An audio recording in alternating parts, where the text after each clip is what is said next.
The darkness of space stretched endlessly in all directions, dotted with distant stars that flickered like tiny diamonds against black velvet. Scout Commander Zixthar stood on the bridge of his vessel, his three eyes focused on the holographic display before him. The display showed nothing unusual at first, just the empty void that separated the known galaxy from the unexplored territories beyond. Zixthar had been a scout commander for 20 cycles now. He belonged to the Vrelnathi, a proud species known throughout the Galactic Council for their advanced technology and superior stealth capabilities. His gray skin reflected the blue light of the ship's instruments, and his tall, thin frame swayed slightly as he moved closer to examine the readings. "Commander, we are detecting unusual energy signatures ahead," reported Creval, a younger officer who had joined the scout fleet only 3 cycles ago. His voice carried a hint of excitement that made Zixthar's mandibles click in mild disapproval. Young officers were always too eager. "Display the readings," Zixthar ordered, his voice calm and measured. He had learned long ago that panic served no purpose in deep space. Whatever waited ahead, they would observe it, catalog it, and report it to the Council. That was the Vrelnathi way. The holographic display shifted, showing a cluster of energy readings approximately 2 million kilometers ahead. Zixthar studied the patterns carefully. The signatures were strange, unlike anything in the Galactic Council's extensive database. They pulsed with irregular rhythms, sometimes strong, sometimes weak, as if whatever was generating them was still learning how to control its own power. "What sector are we in?" Zixthar asked. "Sector 7 Gamma, Commander, edge of Council territory. Beyond this point, our maps show only theoretical data." Creval pulled up additional information. "According to our records, the nearest civilization is a primitive species called humans. They inhabit a small yellow star system approximately 40 light-years from our current position." Zixthar's middle eye narrowed. He remembered reading about humans in the intelligence briefings. The reports were old, compiled nearly 200 cycles ago when a Council probe had passed through their system. At that time, humans had barely achieved basic spaceflight. They were launching crude chemical rockets and had yet to leave their own planet's orbit. The Council had classified them as a Level 2 civilization, expected to take at least 500 cycles before achieving faster-than-light travel. "Are you suggesting these energy signatures belong to the humans?" Zixthar asked, his tone skeptical. "The location matches their territory, Commander, but the readings suggest technology far beyond what they should possess." Creval hesitated before adding, "Perhaps another species has moved into the area?" That made more sense. The galaxy was vast, and new species were discovered regularly. Still, protocol demanded investigation. Zixthar turned to his communications officer, a veteran named Silrex whose silver skin showed the scars of many years in service. "Alert the rest of the fleet. We will approach with full stealth engaged. Maintain formation Delta 7. If this is an unknown species, we must gather all possible intelligence before making contact." 6 Vrelnathi scout ships moved in perfect synchronization, their sleek forms nearly invisible against the backdrop of space. Vrelnathi stealth technology was the finest in the galaxy, capable of bending light and dampening energy emissions to the point where even advanced sensors could barely detect them. Zixthar felt pride swell in his chest. Whatever species lay ahead, they would never know the Vrelnathi were watching. As they drew closer, the sensor readings became clearer and more disturbing. The energy signatures resolved into distinct contacts. "Many distinct contacts, Commander." Creval's voice had lost its earlier excitement and now carried a tremor of fear. "I am counting 47 vessels ahead." "Repeat, 47 vessels, 47. The number hung in the air like a physical weight. Zixthar felt his breathing quicken. Even the mighty Vrelnathi rarely assembled fleets larger than 30 ships except during times of war. Who could have built such a force in this remote sector?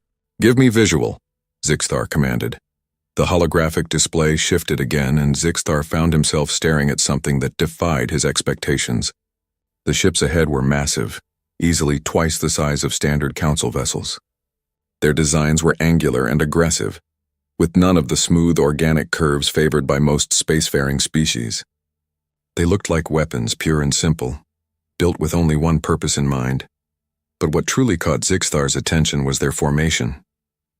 The ships were arranged in a pattern he had never seen before.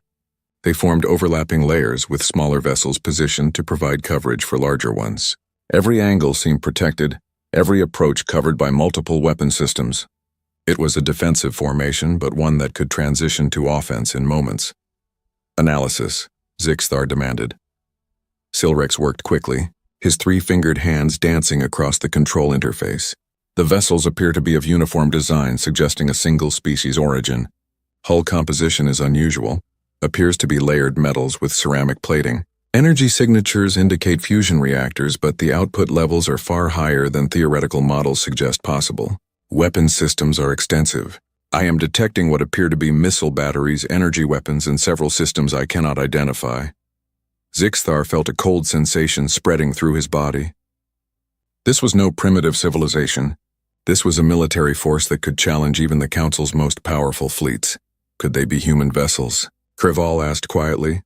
Impossible, Zixthar replied automatically, but even as he said it, doubt crept into his mind. The ships were located in human territory, and if somehow the humans had advanced far faster than anyone predicted, initiate deep scan, Zixthar ordered. I want to know everything about those ships. Hull markings, communication frequencies, crew composition, everything. The Vrelnathi sensors were powerful, capable of penetrating most forms of shielding and armor. Data began flooding in, and with each new piece of information, Zixthar's unease grew. The ships bore markings in an unfamiliar language, but the computer quickly matched the symbols to the linguistic database. They were human letters spelling out names like Indomitable Spirit, Unconquered, Eternal Vigilance, and Last Stand. Each name seemed chosen to send a message, a declaration of intent. Commander, I am detecting crew signatures, Silrex reported. Biological scans show oxygen-breathing life forms consistent with human physiology. Commander, these are human ships. Silence fell over the bridge. Every officer stared at the display, trying to comprehend what they were seeing. In 200 cycles, the humans had gone from barely leaving their planet to building a fleet that could threaten the galactic order itself. How is this possible? Krival whispered. Zixthar did not answer. He was too busy thinking through the implications. If humans had advanced this quickly, what else could they do? What other surprises might they have waiting? And most importantly, why had they built such a massive military fleet? Open a channel to Council headquarters, Zixthar commanded. Priority Alpha. We need to report this immediately. The communication system activated, establishing a faster-than-light link across thousands of light years. Within moments, Zixthar found himself speaking to High Counselor Vexnor, one of the oldest and most respected members of the Galactic Council. Commander Zixthar, this had better be important. Vexnor's image appeared in holographic form, his ancient features creased with irritation. High Counselor, I am transmitting visual data now. We have discovered a human fleet in Sector 7 Gamma. 47 vessels, advanced military configuration. They appear to have achieved technological advancement far beyond our predictions. Vexnor's expression changed from irritation to shock as he reviewed the data. For a long moment he said nothing, simply staring at the images of the human fleet. This changes everything, Vexnor finally said. Commander, maintain observation position. Do not under any circumstances make contact with the humans. We must assess the level of threat they represent before proceeding. Understood, High Counselor. However, I must report my preliminary assessment. Based on fleet size and weapons capabilities, I recommend classifying humans as a Category 4 threat. Category 4 was the second highest threat classification in Council terminology. It indicated a species capable of challenging Council military forces and potentially disrupting the galactic balance of power. Only 5 other species in known space held such a classification. Agreed, Vexnor said grimly. I am authorizing immediate surveillance protocols. Gather all possible intelligence on human capabilities. The Council will convene an emergency session to discuss this development. Vexnor out. The communication link closed, leaving Zixthar alone with his thoughts and his fleet. He looked at the human ships again, studying their aggressive lines and powerful weapons. Somewhere inside those vessels were the humans themselves, the species that had surprised the entire galaxy. Commander, should we move closer? Krival asked. Zixthar considered the question carefully. The Vrelnathi stealth systems were unparalleled. No species had ever detected them when they chose to remain hidden. They could move close enough to scan individual crew members if needed, and the humans would never know. Yes, Zixthar decided. Adjust formation. Bring us to within 50,000 kilometers. But stay alert. If anything seems wrong, we retreat immediately. The scout fleet moved forward, gliding silently through space like predators stalking prey. As they drew closer, more details became visible. The human ships were scarred and worn in places, suggesting they had seen combat or extensive use. Some bore markings that might be kill counts or mission tallies. These were not showpieces built to intimidate. These were working military vessels, used and tested. Greyval activated the communication intercept systems, capturing human radio transmissions. The translators struggled briefly with the language before finding patterns and meanings. "Commander, I am picking up multiple human communications. They appear to be conducting some sort of training exercise." "Training?" Zixthar leaned forward. "Play the transmissions." A human voice filled the bridge, speaking in a language that sounded harsh and clipped to Vrelnati ears. The translator provided meaning in real time. "Blue Squadron, adjust your formation. You are drifting 30 meters off position. Red Squadron, prepare for simulated missile launch in 30 seconds. New recruits, pay attention to your sensor displays. In real combat, you will not get a second chance." Training exercises. New recruits. The implications hit Zixthar like a physical blow. This was not humanity's main fleet. This was not even their veteran forces. This was a training group, teaching new members how to operate in space. If this was their training fleet, what did their actual military look like? "Transmit all data to Council headquarters immediately," Zixthar ordered, his voice tight. "Mark it highest priority." Around him, his officers worked in stunned silence, each grappling with the same terrifying realization. They had stumbled upon something far more dangerous than anyone had anticipated. Greyval spoke up again, his young voice uncertain. "Commander, I am detecting something strange in the human engine emissions. There are mathematical patterns I do not recognize. The energy fluctuations are not random." "Explain," Zixthar demanded. "I cannot, Commander. The patterns do not match any known technology in our database. It is as if the humans are using principles of physics we have not yet discovered." Zixthar felt his concern deepen. Advanced military forces were one thing. Unknown physics were something else entirely. What had the humans learned in their rapid advancement? What secrets had they uncovered? "Continue monitoring," Zixthar ordered. "I want every piece of data recorded and analyzed." The next few hours passed in tense observation. The Vrelnati scouts watched as the human fleet conducted its training exercises with frightening precision. Ships moved in coordinated patterns. Weapons fired in perfect timing, communications flowed seamlessly. It was clear these humans knew how to wage war. Then, without warning, everything changed. The human fleet suddenly shifted formation. Ships that had been arranged in training patterns snapped into aggressive configurations. Weapon systems that had been in standby mode activated simultaneously.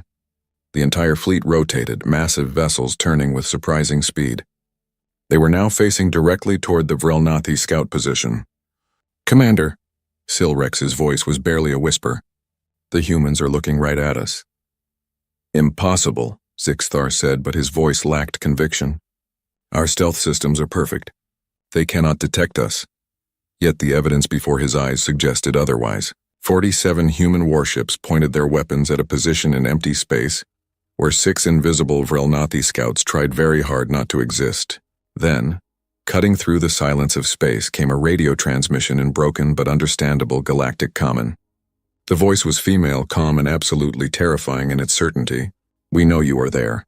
Stand down." The words hung in the air of the Vrelnati bridge like a death sentence. 4 simple words in broken galactic common, yet they shattered 200 cycles of Vrelnati pride and technological superiority in an instant. Zixthar stood frozen, his 3 eyes locked on the holographic display where 47 human warships pointed their weapons directly at his invisible fleet. His mind raced through possibilities, searching desperately for an explanation that did not involve the impossible reality before him. "That is not possible," Silrex whispered, his silver skin fading to pale gray. "Our stealth technology has never been compromised, never. Not by any species in the galaxy." Cravel checked and rechecked his instruments, his 3-fingered hands trembling slightly. "All systems show normal function, Commander. Stealth field is operating at full capacity. Light refraction is perfect. Energy dampening is complete. By every measure, we should be completely invisible." Yet the humans knew they were there. Somehow, impossibly, the humans had detected 6 ships that should not exist in their perception of reality. Options, Zixthar demanded, forcing his voice to remain steady. A commander did not panic, even when the foundations of everything he knew crumbled around him. We could retreat, offered Creval. Jump to faster than light speed and return to council space. The humans might lose track of us during the transition. Or we could maintain position, Silrex countered. They said to stand down, not to leave. Perhaps they simply wished to talk. We are a scout fleet, not a military force. We pose no threat to them. Zixthar considered both options. Retreat was logical, safe, the action any reasonable commander would take. But retreat also meant returning to the council with incomplete intelligence. The High Counselor had ordered them to gather information on human capabilities. Running away at the first sign of trouble would be a failure of duty. Besides, a darker part of Zixthar's mind whispered, how could the humans possibly threaten them? Yes, they had somehow detected the stealth field, but detection was not the same as danger. The Vrelnathi ships were still protected by advanced shields and armed with powerful weapons. If the humans tried anything aggressive, the scouts could defend themselves and escape. Pride made the decision for him. Vrelnathi were the premier scouts of the galaxy. They did not run from primitive species who had barely learned to leave their own planet. We maintain position, Zixthar announced, but keep weapons armed and engines ready for immediate retreat. If they make any hostile moves, we jump to light speed immediately. Around the bridge, officers relaxed slightly. The decision had been made, and now they simply had to observe and gather data. That was familiar territory for scouts. They were trained for this. Should we respond to their transmission? Creval asked. No, Zixthar decided. Let them wonder. We will continue to observe. Perhaps they are bluffing, trying to scare off potential threats with false confidence. The human fleet maintained its aggressive formation, weapons tracking the Vrelnathi position with disturbing accuracy. Minutes passed in tense silence. The Vrelnathi sensors continued their work, capturing every detail of the human vessels. Creval pulled up additional data from the communication intercepts. Commander, I am picking up internal human transmissions. They appear to be discussing the situation. Play them, Zixthar ordered. The translator worked quickly, converting human speech into understandable concepts. Multiple voices filled the bridge, overlapping slightly as different human crew members communicated. Contacts are maintaining position. 6 vessels estimated frigate class based on energy signatures. Stealth capabilities confirmed. Visual and standard sensor detection is negative, but quantum wake signatures are clear as day. Should we send another message, Captain? Negative. We gave them a chance to identify themselves. If they want to play hide and seek, we will show them we can see them just fine. Training Squadron Alpha. Maintain weapons lock. Do not fire unless fired upon. Remember, these might be friendlies who do not know we can detect them. The transmissions continued, and with each word, Zixthar felt his certainty crumbling further. The humans were not bluffing. They genuinely could detect the Vrelnathi ships despite the stealth systems. More than that, they seemed almost casual about it, as if detecting invisible vessels was a routine occurrence. But what truly terrified Zixthar was the phrase, Training Squadron Alpha. Once again, the humans confirmed this was merely a training fleet. Somewhere in human space there were more ships, better ships, crewed by experienced warriors rather than recruits learning the basics. Commander, Creval spoke up, his voice carrying a new note of concern. I have completed analysis of those strange energy patterns I detected earlier. I do not think you will like what I have found. Report, Zixthar said, though part of him did not want to hear the answer.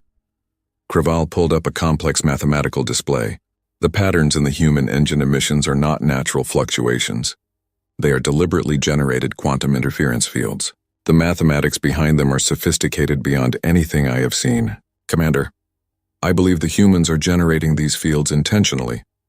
For what purpose? Zixthar asked, though cold dread was already forming in his stomach. I am not certain, Creval admitted, but the fields interact with standard subspace sensors in unusual ways. It is possible the humans use them for navigation or communication, or...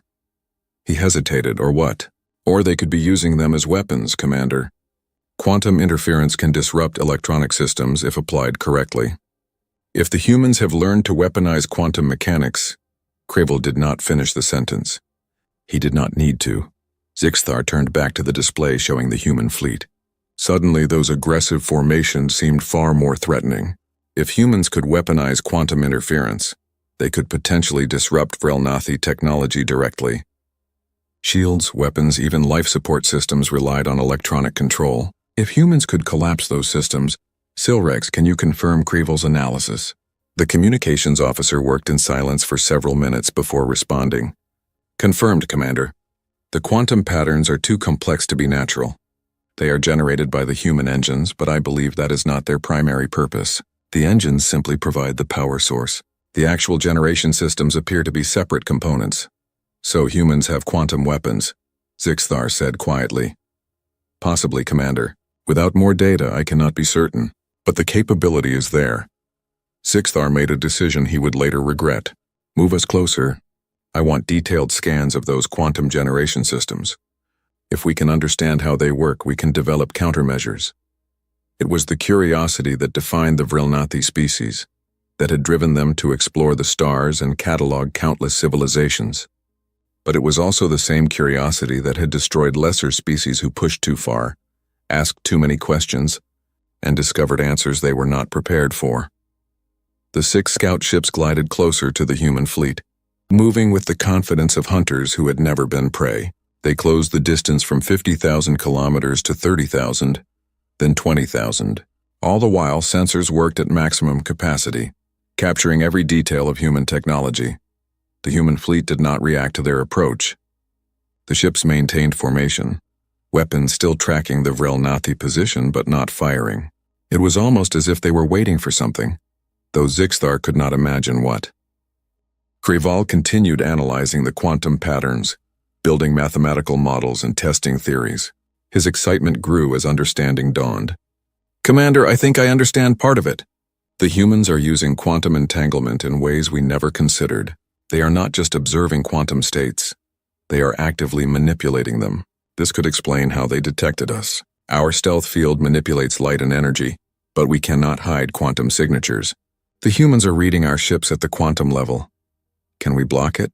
Zixthar asked. Not with current technology, Kreval admitted. We would need to completely redesign our stealth systems. It would take cycles of research and development. While they had been talking, Silrex had been monitoring human communications.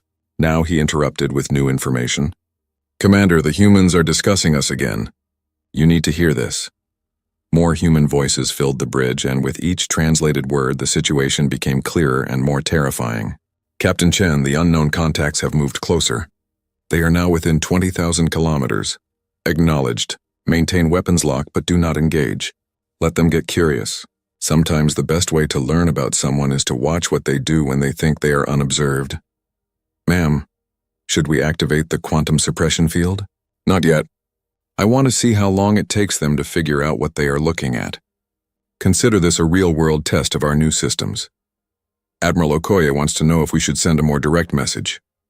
Tell the Admiral we are following first contact protocols exactly as written. We detected potentially hostile vessels in our space.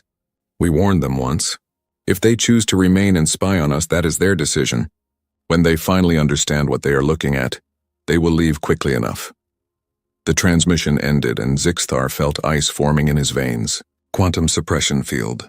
The humans had not just discovered quantum interference, they had weaponized it and built systems designed to deploy it, and they were choosing not to use it. Playing with the Vrelnathi scouts like a predator toying with prey before the kill. Worse, the humans spoke of first contact protocols. That meant they had prepared for meeting other species. They had anticipated this moment and created rules for how to handle it. The humans were not surprised or confused by alien visitors. They were ready for them. Commander, we should retreat, Kreval said urgently. This is beyond our mission parameters. We have gathered valuable intelligence. We should return to Council space and report. For the first time in his career, Zixthar found himself agreeing with a junior officer's recommendation to flee. There was something deeply wrong about this situation. The humans were too prepared, too confident, too willing to let the Vrelnathi observe them. It felt like a trap, even though Zixthar could not see the mechanism. Helm, prepare for faster-than-light jump, Zixthar ordered. All ships, retreat formation. We are leaving this system. But before the order could be executed, before the Vrelnathi ships could engage their faster-than-light drives, something happened. It started as a barely noticeable fluctuation in the quantum readings Kreval had been monitoring. A small pulse of energy, almost too weak to detect, spreading outward from the human fleet. It washed over the Vrelnati scout ships like a gentle wave, seeming to do nothing. Then, within the span of 3 heartbeats, everything went wrong. Warning klaxons blared across the bridge as system after system reported critical failures. The navigation console went dark, displays flickering and dying. Weapons control showed error messages in every subsystem. The faster-than-light drive that Zixthar had just ordered to activate refused to respond. Its complex quantum mechanics disrupted and collapsed. "What is happening?" Zixthar shouted over the alarms. Kreval frantically checked his instruments, but even those were failing, displays showing impossible readings or no readings at all. "The quantum pulse, Commander. It disrupted our systems at the fundamental level. Every electronic component in the ship is cascading into failure." Around the bridge, crew members worked desperately to restore control, but it was futile. The life support systems began fluctuating, temperature dropping as environmental controls struggled and failed. Emergency lights flickered on as main power systems shut down one by one. Through the viewports, Zixthar could see the other 5 ships in his fleet drifting helplessly, their running lights dimming as power failed. 6 proud Vrelnathi scout ships, equipped with the finest technology the Galactic Council could provide, reduced to helpless debris by a single pulse of energy from the humans. Silrex managed to restore partial power to the communication system and captured one final human transmission, a male voice deep and calm speaking in perfect galactic common this time. "Attention, Vrelnathi vessels. This is Admiral James Okoye of the United Earth Defense Force. Your ships have been disabled by non-lethal quantum suppression. You are in no immediate danger, but you are also no longer capable of faster-than-light travel or offensive action. We are dispatching recovery teams to stabilize your life support and provide assistance. Do not resist and no harm will come to you. This is your only warning." The transmission ended. On the holographic display, which flickered and died even as Zixthar watched, he could see human ships beginning to move toward the disabled Vrelnathi fleet. Kreval looked at his commander with all 3 eyes wide with fear. "What have we encountered, Commander? What are the humans?" Zixthar had no answer. He had led his scouts into human space expecting to observe a primitive species taking its first steps into the galaxy. Instead, he had found something far more dangerous. He had found a species that had learned to wage war at the quantum level, that could collapse the technology of species far older and supposedly wiser than themselves. He had found, Zixthar realized with growing horror, a species that had prepared for this exact moment. The humans had known someone would come eventually. They had prepared countermeasures and protocols. They had turned their entire civilization into a weapon pointed at the stars, waiting for the rest of the galaxy to arrive. And now that galaxy was coming to meet them, whether it wanted to or not. The emergency lighting cast strange shadows across the Vrelnathi bridge as systems continued their catastrophic failure. Zixthar gripped the edge of his console, watching helplessly as centuries of technological advancement collapsed around him. The ship groaned, metal contracting in the cold as environmental systems struggled to maintain temperature. Kreval worked desperately at his failing station, trying to understand what had happened. His 3 eyes darted between displays that flickered between data and static. "Commander, I'm trying to route power through backup systems, but every attempt fails. It is as if the quantum pulse rewrote the fundamental operating parameters of our technology." "Explain that in simpler terms," Zixthar demanded, his breath now visible in the cooling air. "The humans did not just disrupt our systems, Commander. They changed them. Every circuit, every computer core, every quantum processor is now operating on principles that contradict their designed function. It is like trying to make water flow upward or heat flow from cold to hot. The laws of physics have not changed, but our technology no longer understands how to work within them." Silrex managed to restore partial communication capability and immediately checked on the other ships in the fleet. "Commander, all 6 vessels report the same cascade failure.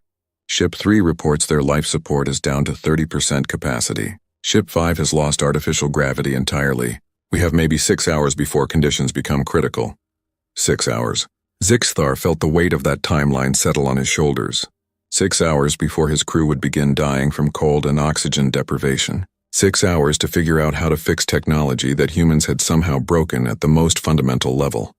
Through the viewport, he could see the human fleet moving. 3 ships had detached from the main formation and were approaching the disabled Vrelnathi vessels. They moved with purpose and precision, closing the distance rapidly. "They are coming," Zixthar announced unnecessarily. Every member of his crew could see the human ships growing larger in the viewports. "What do we do, Commander?" Cravel asked, and Zixthar heard genuine fear in the young officer's voice. What could they do? Their weapons were offline. Their shields were down. Their faster-than-light drive was completely non-functional. They could not fight, could not flee, could barely even keep themselves alive. They were completely at the humans' mercy. "We wait," Zixthar said quietly, "and we hope the humans are more civilized than their weapons suggest." The lead human vessel approached Zixthar's flagship first. It was smaller than the massive carriers and battleships in the main fleet, but still twice the size of the Vrelnathi scout ship. Its hull was dark gray, marked with scars from what must have been countless battles or training exercises. The name Indomitable Spirit was written in large white letters across its bow. As Zixthar watched, sections of the human ship's hull opened, revealing docking mechanisms and what appeared to be boarding tubes. The human vessel maneuvered with surprising delicacy for something so large, bringing itself alongside the Vrelnathi scout until the two ships were barely 10 meters apart. "They are preparing to board us," Silrex reported, his voice tight with anxiety. "Can we seal the airlocks?" Zixthar asked. Cravel checked and shook his head. "Airlock controls are offline, Commander. We cannot seal them, but we also cannot open them. We are locked in our current configuration." That problem solved itself moments later when a series of loud clangs echoed through the hull. The humans had attached magnetic clamps to the Vrelnathi ship's exterior. Then came a different sound, high-pitched and harsh, the screaming of metal being cut through by powerful tools. "They are cutting through the hull," Silrex said unnecessarily. Zixthar made a decision. "All crew, stand away from the airlock. Do not resist the humans. We are not equipped to fight them, and any resistance will only endanger the crew." He paused, then added, "Record everything. If we survive this, the Council must know exactly what happened here." The cutting sounds continued for several minutes, then stopped. There was a moment of silence, then a heavy thud as a circular section of hull was pulled free. Emergency force fields should have activated automatically to prevent atmosphere loss, but those systems were as dead as everything else. Instead, the Vrelnathi crew felt a brief rush of air before the humans sealed the breach from their side. Through the new opening came the humans themselves, and Zixthar got his first real look at the species that had so thoroughly defeated him. They were shorter than Vrelnathi, bulkier, moving with a heavy grace that spoke of high-gravity worlds. Each human wore powered armor that made them appear even larger and more intimidating. The armor was dark gray with red and white markings, and it bristled with weapons and tools. Helmet visors hid their faces, reflecting the emergency lighting in cold, impersonal ways. 6 humans entered the bridge, moving with military precision. They carried weapons, large projectile rifles that looked primitive but were clearly well-maintained and ready for use. But they kept those weapons pointed at the floor, not at the Vrelnathi crew. The lead human stepped forward, and when it spoke, a translation device built into its armor converted the words into galactic common. The voice was female, firm but not hostile. "I am Lieutenant Sarah Chen of the United Earth Defense Force frigate Indomitable Spirit.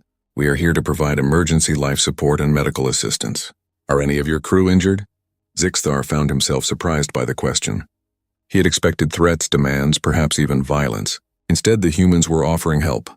"No injuries," Zixthar managed to say, "but our life support is failing. We have perhaps 6 hours before conditions become critical." Chen nodded, the gesture surprisingly similar to the Vrelnathi sign of acknowledgement. She turned to one of her team members and spoke in her own language. The translator provided meaning. "Deploy emergency life support modules. Hook them directly to their environmental systems if possible. If not, set up independent units." The human soldiers moved into action, pulling equipment from storage packs that seemed far too small to contain what came out of them. They worked with efficient professionalism, asking permission before touching Vrelnathi equipment but not waiting long for answers. Within minutes, they had connected portable life support generators to the ship's failing systems.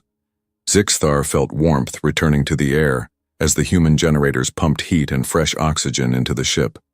Around him, his crew began breathing easier, both literally and figuratively. "Thank you," Zixthar said, and meant it. Whatever else the humans were, They were not monsters who would let stranded aliens die in the cold of space. Chen's helmet retracted, folding back in a complex mechanical motion to reveal her face. She was young by human standards, Zixthar guessed. Though he had limited knowledge of human aging, her skin was dark brown, her eyes a lighter brown, and her hair was pulled back tightly against her head. She studied Zixthar with open curiosity. "You are Vrilnathi," she said. It was not a question. "Yes," Zixthar confirmed. "I am Scout Commander Zixthar of the Galactic Council Exploration Fleet." "How do you know of my species?" A slight smile crossed Chen's face, an expression that Zixthar's cultural database identified as friendly, but also slightly amused. "Commander, we have known about the Galactic Council for 15 years. We have intercepted your communications, studied your probe transmissions, and prepared for the day when we would finally meet you face to face." 15 years. The number struck Zixthar like a physical blow. Humans had known about galactic civilization for 15 years and had said nothing, done nothing, revealed nothing. Instead, they had watched and learned and prepared.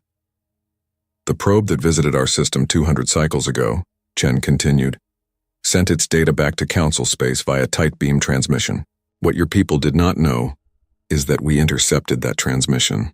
We decoded it, learned your languages, and began monitoring your communication networks. We have been listening to the galaxy for a very long time, Commander." Craval spoke up, his voice shaking slightly. "That is impossible. Council encryption is unbreakable. Hundreds of cycles of development have gone into our security protocols." Chen turned her attention to the young officer. "Your encryption is excellent. It took our best minds 3 years to crack it. But humans are very good at breaking codes, Craval. We have had to be. Our history is full of wars and conflicts where the side with better intelligence won. We learned to break codes or we died. It made us very motivated learners." She turned back to Zixthar. "My captain would like to speak with you. Will you come aboard the Indomitable Spirit? I promise you will be treated as guests, not prisoners." Zixthar considered refusing, but what would be the point? His ship was dead in space, his crew dependent on human life support. He was in no position to make demands or refuse requests. "I will come," Zixthar agreed, "but I want my crew to remain safe." "They will be," Chen assured him. "We are providing life support to all 6 of your ships. My colleagues are boarding them now with medical teams and engineers. Once your people are stabilized, we will discuss what happens next." Zixthar gestured to Craval and Silrex. "You two come with me. The rest of the crew, cooperate with the humans. Do as they say and cause no trouble." Chen led them through the makeshift passage the humans had cut through the hull. The boarding tube was pressurized and lit with harsh white lights. It connected to an airlock on the human ship, which opened to reveal an interior that was both familiar and alien. The corridors of the Indomitable Spirit were wider than those on Vrilnathi ships, with higher ceilings to accommodate human height. The walls were painted in neutral gray with yellow and red markings that Chen explained were safety indicators and direction guides. Everything was built solidly, with exposed pipes and conduits that suggested easy maintenance was prioritized over aesthetic beauty. They passed human crew members who stopped and stared at the Vrilnathi visitors with open curiosity. Some looked excited, others worried, but none appeared hostile. Chen led them through the ship until they reached what was clearly the bridge. The human bridge was larger than the Vrilnathi equivalent, with stations arranged in tiers so officers could see each other in the main displays easily. A large viewport dominated the front wall, currently showing the disabled Vrilnathi fleet and the human ships providing assistance. In the center of the bridge stood a woman who radiated authority, despite being of average height for a human. She wore the same dark gray uniform as the others, but with additional markings that indicated rank. Her skin was lighter than Chen's, her hair the color of rust, and her eyes were a striking green that seemed to see everything at once. "Commander Zixthar," she said in perfect galactic common. "I am Captain Sarah Chen of the Indomitable Spirit. Welcome aboard." Zixthar realized with some confusion that this was a different Sarah Chen than the lieutenant who had escorted him. The translator must have been unclear about human naming conventions. "I am honored, Captain," Zixthar said, falling back on formal diplomatic language. "Though I wish we had met under better circumstances." The captain's expression was unreadable. "These circumstances are entirely of your choosing, Commander. You entered human space without permission, observed our fleet while using stealth technology, and continued to advance even after being warned. What did you expect would happen? Zixthar had no good answer to that. She was right. The Vrelnathi had been the aggressors here, even if unintentionally. The captain must have seen his discomfort because her expression softened slightly. But I understand you were following orders and doing your duty as a scout. That is why you are here as our guest rather than our prisoner. Please sit. We have much to discuss. She gestured to chairs that had been brought in, clearly designed for Vrelnathi physiology rather than human. Someone had done their research well enough to know what the Vrelnathi would need. Once they were seated, the captain pulled up a holographic display between them. It showed a map of the local region of space with council territory on one side and a large area marked in human script on the other. This is human space, the captain explained, highlighting the marked area. 47 star systems colonized over the past 12 years. 32 billion people living on 12 planets and dozens of stations. And this, she expanded the view to show an impressive array of symbols, is the United Earth Defense Force. 470 ships ranging from scouts to carriers. 20,000 fighters. 15 space stations armed and ready to defend human territory. The numbers were staggering. In 15 years of secret development, humanity had built an empire and military force that rivaled established council species. How? Craval whispered. How did you advance so quickly? The captain's smile was cold. Because we had to. When we intercepted that council probe's transmission, when we learned we were not alone in the galaxy, we faced a choice. We could announce ourselves and hope the council was peaceful, or we could assume the worst and prepare accordingly. She pulled up images of human history, scenes of war and destruction that made Zixthar's skin pale, cities burning, weapons of horrifying power being deployed, millions dying in conflicts that spanned continents. This is what humans do to each other when we fight, the captain said quietly. We have waged war for our entire history. We have nearly destroyed ourselves a dozen times. We know what it means to face an enemy who wants to erase you from existence. So when we discovered the galaxy was full of species with technology superior to ours, we made a decision. We would never again be the weak ones, the primitives, the victims. We would become strong enough that no one would dare attack us. She closed the historical images and brought up technical schematics. We took everything we learned from intercepting council communications and used it to leapfrog centuries of development. We built fusion reactors based on Vrelnathi designs but improved them. We studied council shields and made our own version. And when we discovered references to quantum mechanics in council technical journals, we didn't just copy the research. We pushed it further than anyone else had dared. The quantum suppression weapon, Zixthar said. Yes, the captain confirmed. It took us 8 years to develop and another 4 to perfect. It works by inducing controlled quantum decoherence in electronic systems. We can collapse the wave functions that your technology relies on, forcing everything into states that prevent normal operation. The best part is that it is non-lethal. We disable ships without killing crews. We remove threats without creating martyrs. Silrex spoke up for the first time. You weaponized physics itself. We weaponized understanding, the captain corrected. And that is humanity's greatest strength, Commander Zixthar. We learn, we adapt. We take what exists and make it better. You thought you were observing primitives who had just learned to leave their planet. Instead, you found a species that had been preparing for 15 years for exactly this moment. She stood and walked to the viewport, looking out at the disabled Vrelnathi ships. Your people will be released unharmed once we have completed this conversation. Your ships will be repaired using our technology, which means you will take knowledge of our capabilities back to the Council. That is intentional. We want the Council to know what we can do. We want them to understand that humanity is not prey to be studied and catalogued. We are equals whether the Council likes it or not. She turned back to face Zixthar directly. So here is what happens next. You will return to Council space and deliver a message. Tell them humanity requests formal diplomatic relations. Tell them we are willing to share technology and knowledge in exchange for being treated as equals. Tell them we seek peace but are prepared for war. And tell them that this fleet you encountered, this force that so easily disabled your scouts, is just our training squadron. Our actual military is far more capable. The words hung in the cold bridge air.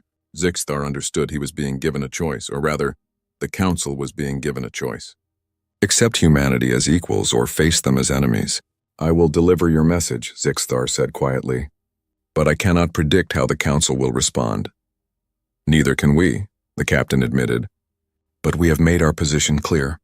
The rest is up to your people. Outside the viewport, human engineering teams were already working on the Vrelnathi ships, beginning the long process of repairs. Zixthar watched them work and wondered what he had unleashed by bringing his fleet to human space. He had come seeking knowledge of a primitive species. Instead, he had found humanity, and nothing would ever be the same. 3 hours had passed since the human boarding teams had secured the Vrelnathi fleet. Zixthar sat in what the humans called an observation lounge aboard the Indomitable Spirit, watching through large viewports as human engineers worked on his disabled flagship. The lounge was surprisingly comfortable, with furniture adjusted for Vrelnathi physiology and environmental controls set to their preferred temperature. The humans were being excellent hosts, which somehow made Zixthar more nervous than if they had been cruel captors. Krival sat nearby, his 3 eyes focused on a datapad the humans had provided. It displayed technical information about the quantum suppression weapon in surprising detail. Either the humans were remarkably trusting, or they were confident enough that sharing the information posed no threat. "Commander," Krival said quietly, "I have been studying their quantum suppression technology. The mathematics are elegant but also terrifying. They do not simply disrupt quantum states randomly. They can target specific types of systems while leaving others functional. That is why our life support failed gradually rather than catastrophically. They chose to disable our weapons and engines first, then slowly degraded other systems to force surrender without risking our lives." Precision, Zixthar mused. They can choose exactly how much damage to inflict. More than that, Commander. They can choose exactly which systems to damage. If they wanted, they could disable only weapons while leaving ships fully mobile. Or they could lock down engines while leaving crews perfectly safe. It is the ultimate non-lethal weapon, because it allows infinite gradation of force. Silrex joined the conversation from his position near the viewport. "I have been speaking with some of the human crew members. Did you know that this quantum suppression technology was originally developed as a safety system? They designed it to shut down malfunctioning reactors and prevent accidents. Only later did they realize its military applications." Zixthar found that detail fascinating. Humans had created a weapon from a safety system. It spoke to their dual nature, capable of both protection and destruction, often using the same tools for both purposes. The door to the observation lounge opened, and Captain Chen entered. Behind her came a figure who immediately commanded attention despite being shorter than the captain. This human was male with dark skin and gray hair, wearing a uniform with even more elaborate rank insignia than Chen's. "Commander Zixthar," Captain Chen said formally, "may I introduce Admiral James Okoye, commander of the 3rd Human Defense Fleet." Zixthar rose quickly, gesturing a Vrelnathi bow of respect.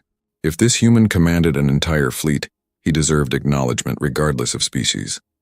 Admiral Okoye returned the gesture with a human bow, bending at the waist briefly. "Commander Zixthar, I apologize for the dramatic nature of our first meeting.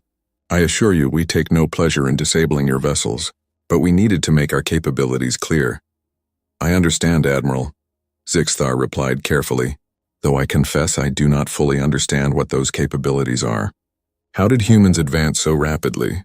The Council has monitored hundreds of species as they develop, and none have progressed as quickly as you have." Okoye settled into a chair with a sigh that suggested he carried great weight on his shoulders. "That is a complicated question with a simple answer, Commander. We advanced quickly because we were terrified. Fear is humanity's greatest motivator." He gestured, and a holographic display activated in the center of the lounge. It showed images of Earth, a blue and green world that looked surprisingly similar to several Council homeworlds. "When we intercepted that Council probe transmission 15 years ago," Okoye began, "humanity experienced something we had not felt for generations. We realized we were not alone, and worse, we were not the strongest. Every human culture has myths about what happens when a primitive civilization meets an advanced one. Usually the primitive civilization is destroyed or enslaved. We were determined not to let that happen to us." The hologram shifted to show massive construction projects. Thousands of humans working to build ships and stations. "We mobilized our entire species," Okoye continued. "Every government, every corporation, every scientific institution united behind a single goal: reach technological parity with the Galactic Council before they reached us." We poured resources into research that would have seemed impossible. We took risks that were borderline suicidal, and we succeeded, but only because we had a unique advantage. What advantage? Kreval asked, leaning forward with obvious interest. Okoye's expression turned grim. We had already nearly destroyed ourselves multiple times. Human history is full of wars, conflicts, and competitions that pushed us to develop better technology faster. We had already learned to innovate under pressure. We had already built the industrial capacity to produce weapons on massive scales. We did not have to learn how to mobilize for war because we had never stopped being at war with ourselves. The hologram showed scenes that made Zixthar's skin pale, cities reduced to rubble, weapons that could destroy entire regions, conflicts that killed millions. This was not the history of a peaceful species slowly exploring their world. This was the history of a species that had spent millennia perfecting the art of destruction. We have fought wars using sticks and stones, Okoye said quietly. We have fought wars using swords and arrows. We have fought wars using guns and bombs. We have fought wars using nuclear weapons that could end all life on our planet. Every generation of humans has faced some conflict, large or small, and every conflict taught us lessons about survival and innovation. He pulled up a new set of images, these showing human scientists and engineers. When we decided to reach for the stars, we already had thousands of years of experience in rapid technological development under pressure. We knew how to coordinate massive projects.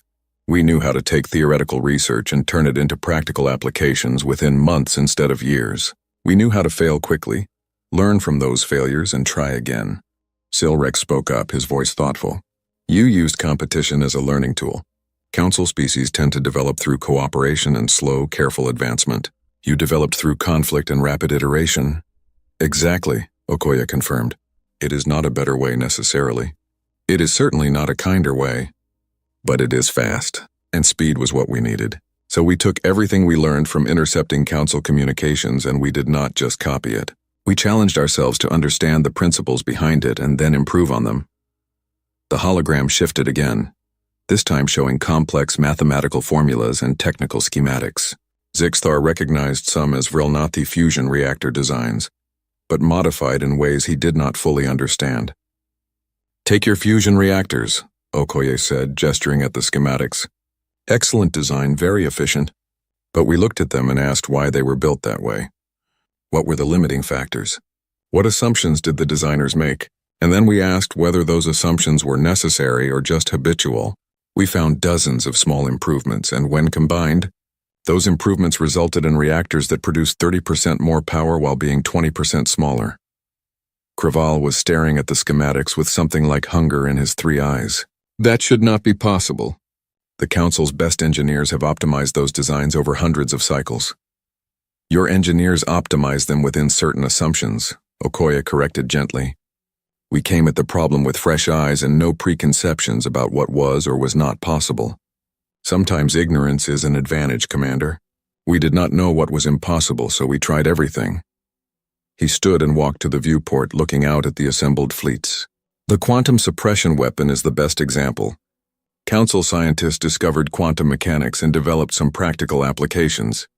But they treated it cautiously, carefully, the way you treat something precious and fragile. We treated it like every other tool in human history. We asked how to make it stronger, faster, more effective. We pushed it to its limits and beyond. And we discovered that quantum mechanics is not fragile at all. It is the foundation of reality. And once you truly understand it, you can do remarkable things. Zixthar found himself fascinated despite his fear. But surely such rapid advancement came at a cost. No species can progress that quickly without making mistakes. Oh, we made mistakes, Okoye agreed with a bitter laugh. Catastrophic mistakes. 3 ships were lost during early faster-than-light testing. A research station was destroyed when an experimental reactor failed. 2 colonies were evacuated when terraforming experiments went wrong. We lost 15,000 people in those 15 years of rapid development. The hologram displayed a memorial wall, thousands of human names inscribed in light. Each name, Zixthar realized, represented someone who had died in humanity's desperate rush to reach the stars. We paid for our advancement in blood and lives, Okoye said softly. But we paid willingly because we believed the alternative was worse. Better to risk everything reaching for equality than to wait passively for first contact and hope the Council was kind. We gambled that we could become strong enough to be respected rather than pitied or exploited. Captain Chen spoke up for the first time since the Admiral had begun his explanation. What the Admiral is trying to explain, Commander, is that humans are not like other species you have encountered. We do not accept our place in the natural order. We do not wait patiently for the universe to offer us opportunities. We take what we need and we make our own opportunities. That is both our greatest strength and our greatest flaw. Silrex asked the question that Zixthar had been thinking. Are you saying humans are naturally aggressive? Naturally violent? Okoye considered the question carefully before answering. Not naturally violent, no. But naturally competitive, yes. Naturally driven to improve and advance, absolutely. Violence is simply one tool humans use when competing, though we have learned over time that cooperation is often more effective. But that competitive drive, that refusal to accept limitations, that is fundamental to who we are.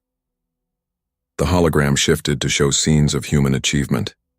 Cities that touch the clouds, machines that explore distant planets, art and music and literature of stunning beauty. We compete to build the tallest buildings. We compete to create the most beautiful art. We compete to answer the deepest questions about the universe. Competition drives us to be better, to reach further, to accomplish more. It just so happens that competition in warfare taught us lessons that transferred to competition in science and engineering. Creval was furiously taking notes on his datapad.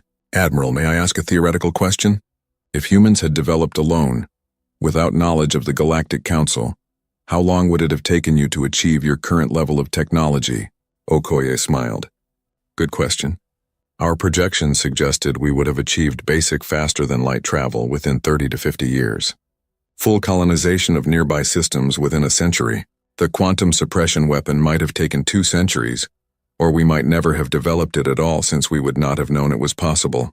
But knowledge of the Council gave us a goal and a deadline. We compressed a century of development into 15 years. At great cost, Zixthar observed. Yes, Okoye agreed. But we considered it worthwhile. Commander, let me be completely honest with you. We knew that eventually the Council would come. We knew that our probe's transmission had been detected somewhere. We had to be ready when that day came. And we had to be ready in a way that would make the Council think twice about treating us as primitives or test subjects. He turned away from the viewport to face Zixthar directly. That is why we did not destroy your ships, Commander. We could have. Our weapons are more than capable. But destruction would have sent the wrong message. It would have said humans are violent, unpredictable, dangerous. We did not want that message. What message did you want to send? Zixthar asked. That humans are capable, prepared, and peaceful unless provoked. That we can be allies worth having or enemies worth avoiding, and the Council gets to choose which. We disabled your ships to demonstrate capability, but we are repairing them to demonstrate intent. We do not want war, Commander. We want respect. The hologram shifted one final time, showing what appeared to be a treaty document written in both human languages and Galactic Common. We have prepared a proposal for formal diplomatic relations with the Galactic Council.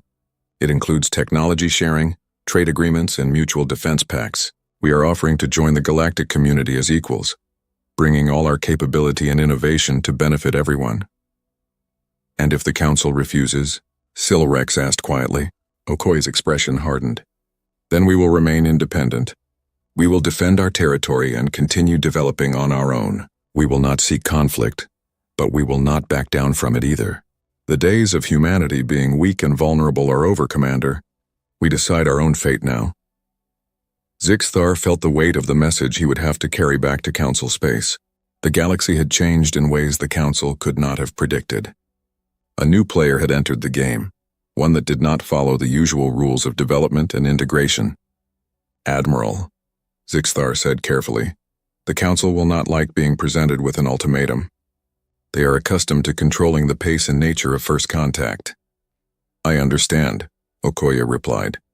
But Commander, the Council lost the privilege of controlling this first contact when they sent a probe to spy on us 200 years ago without introducing themselves.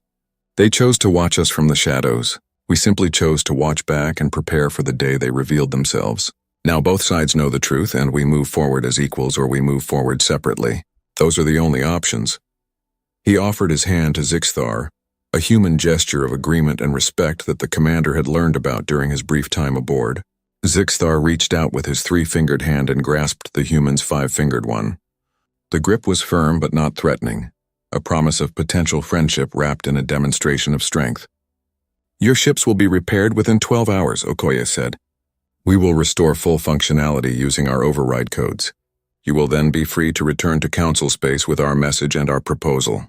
I hope the Council chooses wisely, Commander. Humanity could be the Council's greatest ally. We would prefer not to be their greatest problem." Zixthar nodded slowly. "I will deliver your message exactly as you have given it, Admiral. What the Council does with that message is beyond my control, but I will tell them what I have seen here.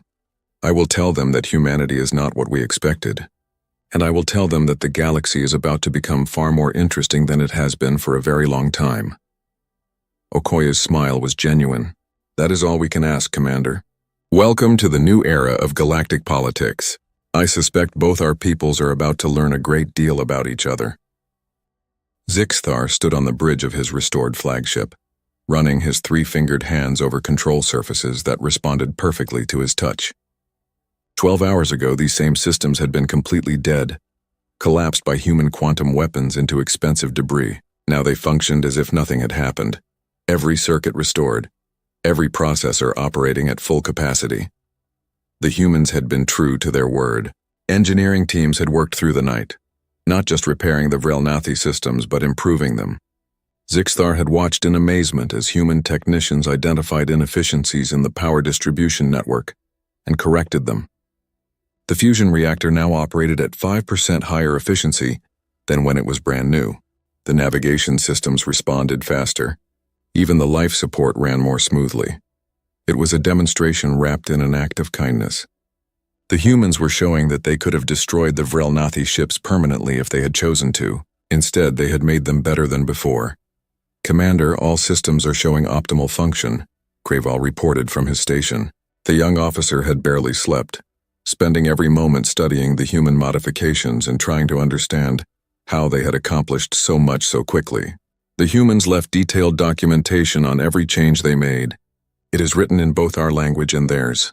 They want us to understand what they did and why. "More demonstrations," Silrex observed. "They show us they can break our technology, fix our technology, and improve our technology. They want the Council to understand the full scope of their capabilities." Zixthar nodded slowly. The humans were master communicators, he had learned. Every action carried multiple messages. The quantum suppression attack had said, "We can defeat you." The life support assistance had said, "We do not wish to." The repairs and improvements said, "We prefer cooperation to conflict." And now, by allowing the Vrelnathi to leave freely, the humans were saying, "We are confident enough to let you report everything you have seen." "Commander," Kreval called out, "Admiral Okoye is requesting permission to come aboard." That was unexpected. Zixthar had assumed the humans would simply let them leave without further ceremony. Permission granted. "Have him directed to the bridge." Admiral Okoye arrived 10 minutes later, accompanied only by Captain Chen and 2 security personnel who remained respectfully at the airlock. The Admiral wore full dress uniform this time, dark gray with gold trim and a chest full of medals that told the story of his military career. He moved with the confidence of someone who had commanded ships in combat, though his face carried an expression of friendly professionalism. "Commander Zixthar," Okoye greeted him formally.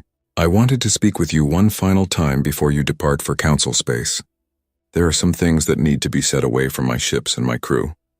Zixthar felt his concern growing. What could the Admiral want to discuss in private? "Of course, Admiral. We can speak in my ready room." The ready room was small by human standards but comfortable for Vrelnathi. Zixthar gestured for Okoye and Chen to sit, though the chairs were not ideally suited for human physiology. Both humans settled in without complaint. "Commander," Okoye began without preamble, "I need you to understand the strategic situation fully before you leave. What I'm about to tell you is not a threat.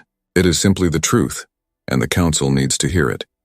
He pulled out a small device that projected a holographic map of the galaxy. Red dots scattered across the display, hundreds of them spread through Council space and beyond. "These are human defensive platforms," Okoye explained. "We have spent the last 10 years seeding them throughout the galaxy. They are small, heavily stealthed and equipped with quantum suppression capability. Right now, as we speak, these platforms are monitoring every major council system and communication hub. Zixthar felt his skin go pale. You have placed weapons throughout council space. That is an act of war. It is an act of insurance, Okoye corrected calmly. And they are not weapons in the traditional sense. They cannot destroy ships or kill people. They can only disable electronic systems temporarily. But Commander, if your scout fleet had not returned home, if the Council had decided to attack human space in response to discovering us, those platforms would have activated simultaneously. He highlighted several key locations on the map. Communication networks would collapse. Navigation systems would fail. Life support would remain functional, but faster-than-light travel would become impossible. The Council would find itself temporarily unable to coordinate military action against us. It would buy humanity time to negotiate or, if necessary, defend ourselves. Captain Chen spoke up, her voice gentle but firm. We call it the dead man's switch, Commander. If contact with human space is lost for more than 72 hours, the platforms activate automatically.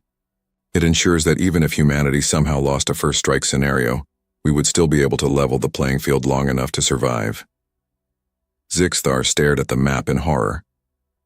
The humans had not just prepared defenses in their own territory.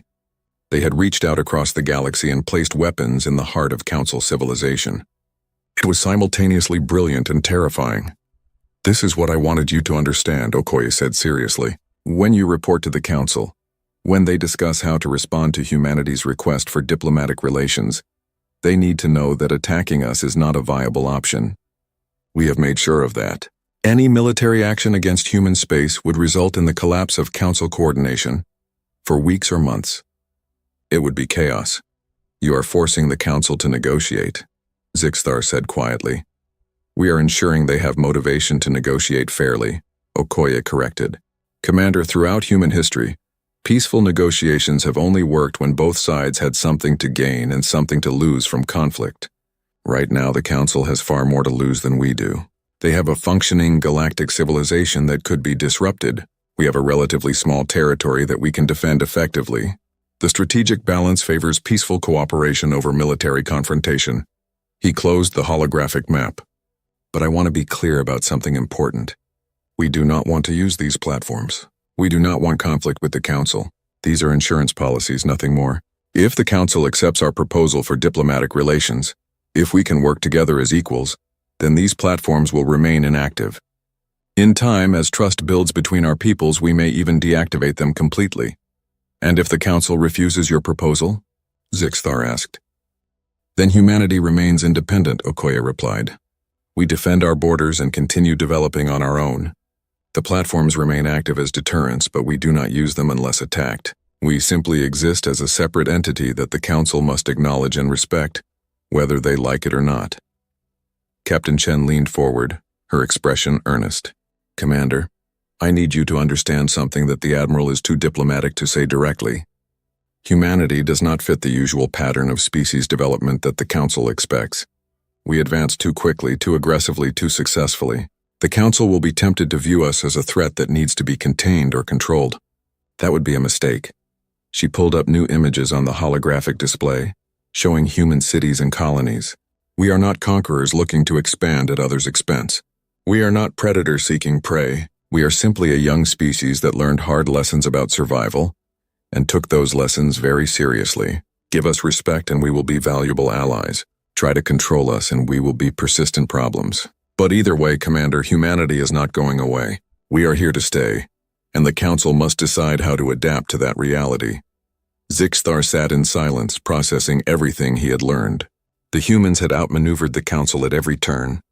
They had secretly observed, rapidly developed, strategically positioned themselves, and now presented the Council with a situation where cooperation was the only rational choice.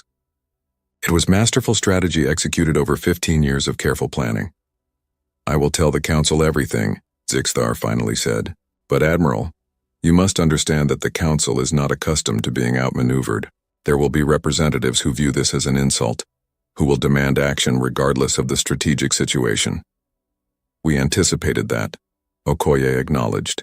That is why our first contact happened with a scout fleet rather than a diplomatic mission. If the Council had sent ambassadors, this situation would be far more difficult politically. But they sent scouts, military observers, and we responded as military forces do. When unidentified ships enter their space, it keeps things relatively simple from a diplomatic standpoint. He stood, offering his hand again in that human gesture of respect. Commander Zixthar, you have conducted yourself with honor throughout this encounter. You protected your crew, accepted a difficult situation with grace, and maintained your dignity even when facing superior force. The Council is fortunate to have officers like you. Zixthar grasped the human's hand firmly, and humanity is fortunate to have leaders like you, Admiral. You could have destroyed my fleet but chose mercy. You could have held us prisoner but chose to repair and release us. These choices will be remembered when I make my report. That is my hope, Okoye said with a slight smile. Safe travels, Commander. I expect we will meet again when formal negotiations begin. Until then, may your journey home be swift and peaceful.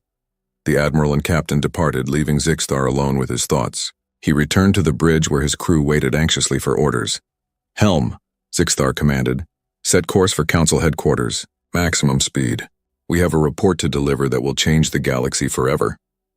The 6 Vrilnathi scout ships activated their faster-than-light drives, systems responding perfectly despite their recent catastrophic failure. As they accelerated away from human space, Zixthar watched the human fleet grow smaller in his viewports. Those ships remained in formation, watchful and ready, but they made no move to follow or threaten. The humans had made their point and were confident enough to let their message travel on its own. The journey back to Council space took 3 days. During that time, Zixthar worked constantly on his report, trying to find words that would adequately explain what had happened. How did one tell the Council that everything they thought they knew about human development was wrong? How did one explain that a species they had dismissed as primitive now held the technological and strategic advantage? Kreval assisted with the technical documentation, compiling detailed analysis of human technology.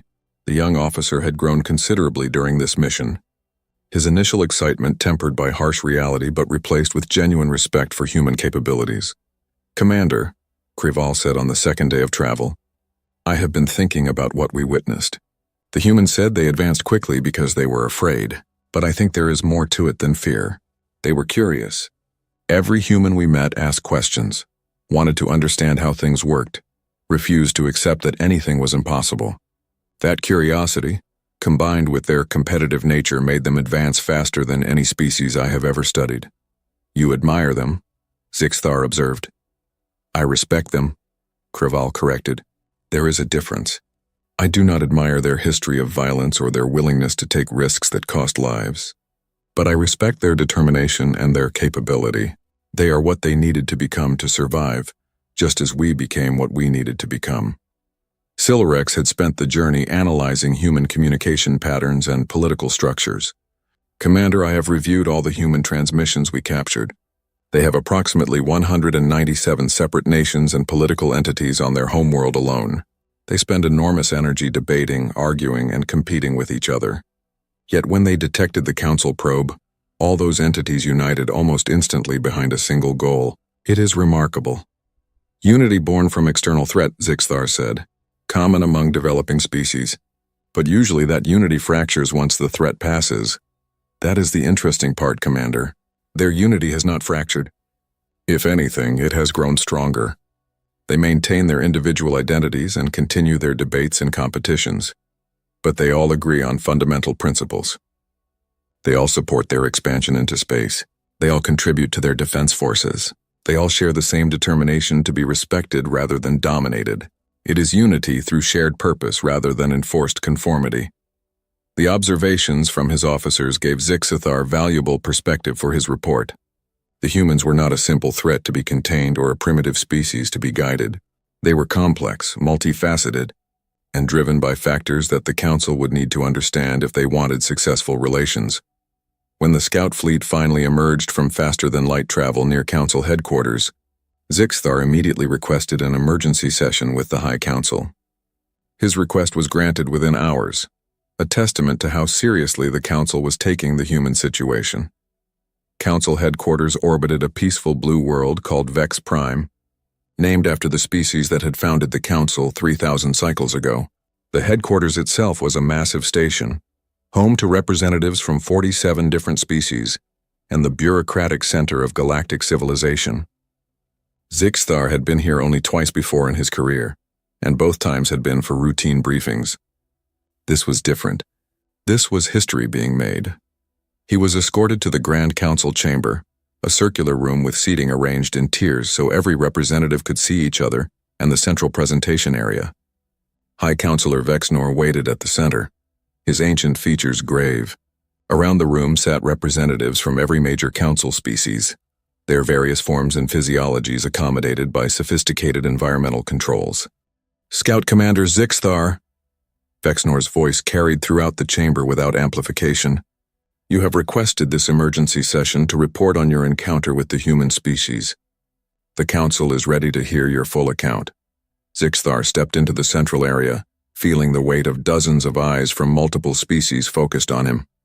He activated the holographic projector and began his presentation, starting with the detection of the human fleet and proceeding through every detail of the encounter. The council chamber remained silent as he spoke, though Zixthar could see shock and disbelief spreading through the assembled representatives. When he described the quantum suppression attack and the complete collapse of Relnathi systems, several representatives exchanged worried glances. When he revealed the extent of human advancement and their secret observation of council communications, the chamber erupted in concerned murmurs. Vexnor called for order.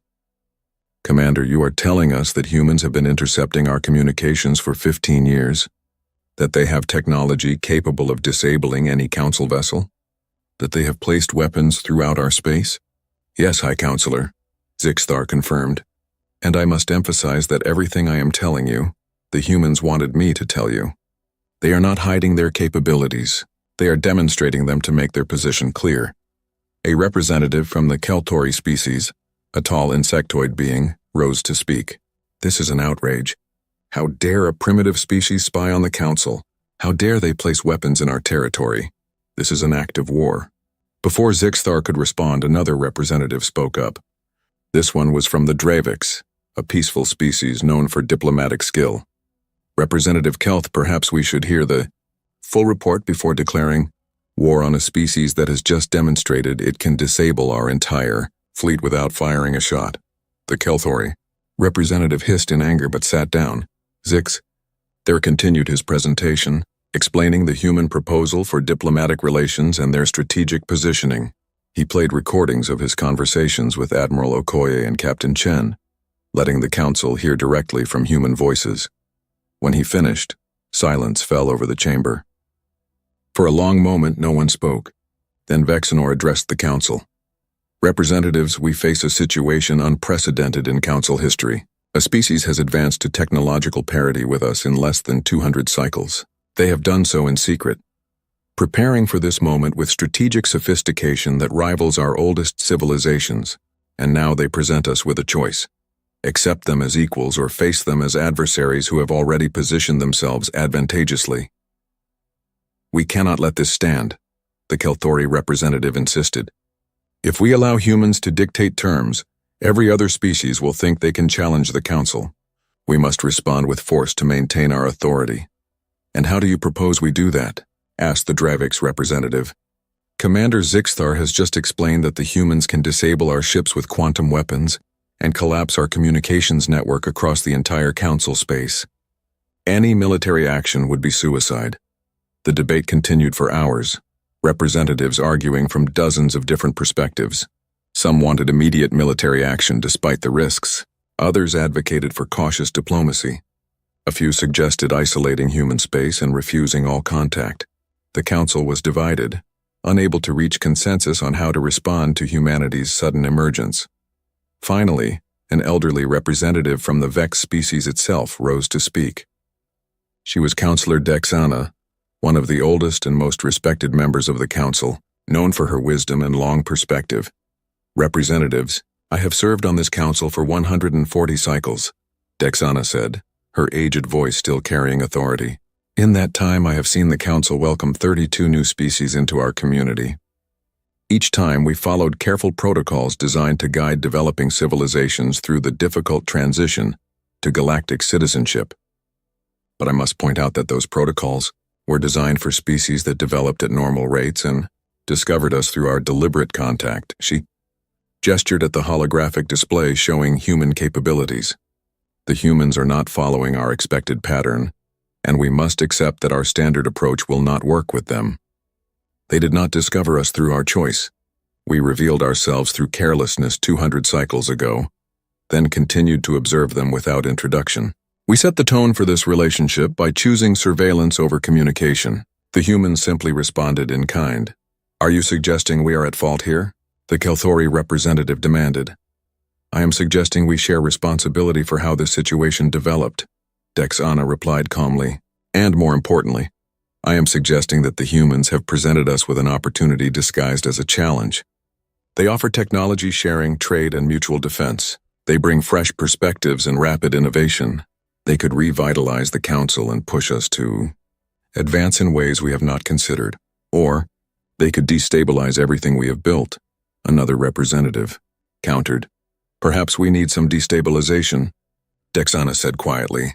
"Representatives, I must ask you all honestly. When was the last time the Council truly innovated? When did we last make a significant technological breakthrough or develop a new way of thinking about the galaxy? We have become comfortable, stable, and perhaps too cautious. The humans are offering us a chance to grow again." Her words hung in the chamber, challenging assumptions that had guided the Council for millennia. Vexnor spoke up. "Councillor Dexana makes valid points, but the question remains, can we trust the humans? They have demonstrated deception, military capability, and strategic thinking that some might call manipulative. What guarantee do we have that they will honor any agreement?" Zixthar raised his hand, requesting permission to speak. When Vexnor nodded, he stepped forward again. "High Counselor, during my time with the humans, I observed something important. They kept every promise they made to me. They said they would provide life support, and they did. They said they would repair our ships, and they made them better than before. They said they would release us unharmed, and we left freely with full knowledge of their capabilities. Every action matched their words." He paused, then continued. "More than that, I saw how they treated each other. Human crew members of different ranks, different backgrounds, different physical characteristics, all working together toward common goals. They debate and disagree constantly, but they respect each other. They are a contentious species, High Counselor, but they are also an honorable one. When they make agreements, they keep them. The word of one commander is not enough," the Kelthori representative objected. "Then let us send a proper diplomatic mission," the Dravix representative suggested. "Let us meet with human leaders, tour their facilities, and assess their culture directly. We can negotiate terms for formal relations while verifying their intentions." The debate continued, but slowly a consensus began forming. The Council would send a diplomatic mission to human space. They would negotiate from a position of cautious respect rather than assumed superiority. And they would seriously consider the human proposal for partnership. It took 2 more days of discussion, but eventually the Council reached a formal decision. They would accept humanity's request for diplomatic contact. A delegation would be assembled representing all major Council species, and they would travel to human space to begin formal negotiations. Zixthar was asked to join the delegation as a military advisor, given his unique experience with human capabilities. He accepted the assignment, feeling both honored and apprehensive about returning to the species that had so thoroughly surprised him. 6 months passed as the diplomatic mission was organized and prepared. During that time, limited communication was established with human authorities. The humans proved cooperative and helpful, providing detailed information about their customs, languages, and expectations for diplomatic protocols. They were, Zixthar noted, better prepared for this meeting than the Council was. Finally, the diplomatic fleet departed for human space. 12 ships carrying representatives from every Council species, protected by military escorts that everyone hoped would not be necessary. Zixthar stood on the bridge of the lead diplomatic vessel, watching as they approached the coordinates humans had provided for the meeting. What awaited them took his breath away. The humans had constructed a massive space station at the edge of their territory, clearly built specifically for this occasion. It was enormous, easily 3 times the size of standard Council stations, with docking facilities for dozens of ships. The architecture blended human angular aesthetics with softer curves clearly designed to accommodate non-human visitors. It was a statement of capability and welcome combined into one impressive structure. But what truly caught Zixthar's attention was the fleet surrounding the station. Not the 47 training vessels he had encountered months ago, but hundreds of ships.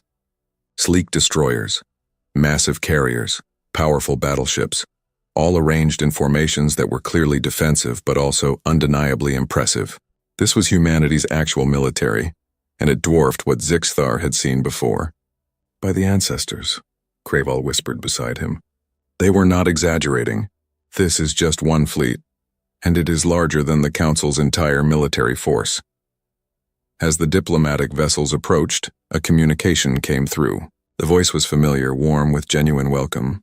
Council Diplomatic Mission, this is Admiral James Okoye of the United Earth Defense Force. On behalf of all humanity, welcome to Unity Station.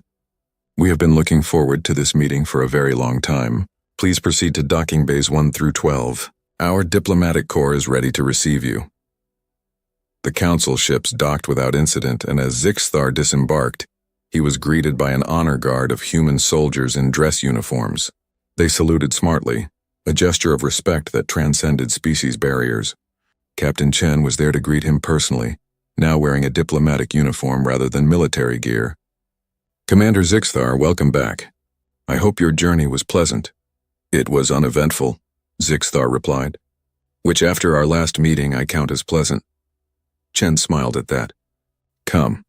The delegation is gathering in the main conference hall. Today, Commander, we begin writing a new chapter of galactic history together. As Zixthar followed her through the impressive station, passing human and council personnel who watched each other with curiosity, but not hostility, he reflected on how much had changed in 6 months. The galaxy had been forced to recognize that humanity was not another species to be guided and integrated on the Council's terms. Humanity had claimed its place as an equal, backed by capability and determination that could not be ignored. The age of human isolation was over. The age of humanity as a galactic power had begun. And as Zixthar entered the conference hall where human and council diplomats were gathering to negotiate the terms of their future relationship, he realized that the galaxy would never be the same. The humans had ensured that. They had prepared, positioned, and presented themselves in a way that demanded respect. Now came the real test. Whether that respect could grow into partnership, whether two very different approaches to civilization could find common ground, and whether the galaxy was ready for everything humanity would bring to it. Looking at the assembled humans and council representatives beginning their careful dance of diplomacy, Zixthar allowed himself a cautious optimism. It would not be easy. There would be disagreements, cultural misunderstandings, and moments of tension. But both sides were here, talking instead of fighting, seeking cooperation instead of conflict.